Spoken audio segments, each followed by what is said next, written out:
Hi everyone. I just wanted to talk briefly about safe zones and attacks and all that. So let's go back to the information for the event. Under combat, safe zone. Each lord's initial castle is located in the safe zone of their respective factions. Now how they meant to say it was each lord's castle initially appears in the safe zone of your respective faction. So when you teleport to Lost City, you are in your faction safe zone, and you cannot be attacked there. You're completely safe in that safe zone. All right. Now, valid territories. This is important from both points of view really, but for where you are safe, this is important to understand where your enemy can attack. The territories controlled by a faction must be connected to the main base to be valid territories. Commanders can only gather, contest wonders, and engage in PvP battles in their faction's safe zones, valid territories, and adjacent territories. Going back to the map, what this means is this orange faction here, I'm this pink faction, this orange faction here can't do anything to me until the level 5 cities open up. You can see we got a 5 here, we got a 5 here, got a 5 here, and then that's a 7. So they are completely blocked off from us.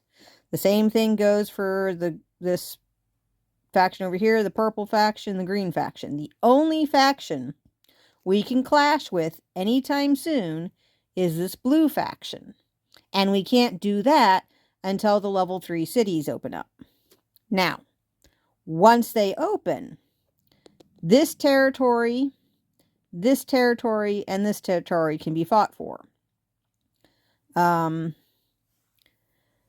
If they take this territory and don't do anything with those two, I'm fine. If they take Blazing Quarry, then West Beach is going to be vulnerable. But everything else will be fine.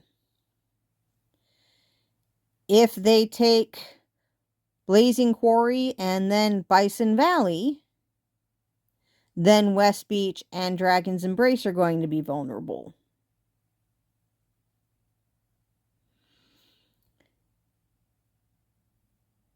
If they take West Beach, if they take Blazing Quarry and then West Beach, then Frost Wharf will be vulnerable. If they take Blazing Quarry, Bison Valley, and then Dragon's Embrace, I will be vulnerable. So they need to take at least 2 territories. 1, 2, or 1, 2, 3, 2 to 3 territories in order for my castles at least to be vulnerable. However, as I said, if Blazing Quarry falls, that's vulnerable. If Bison Valley falls, that also becomes vulnerable.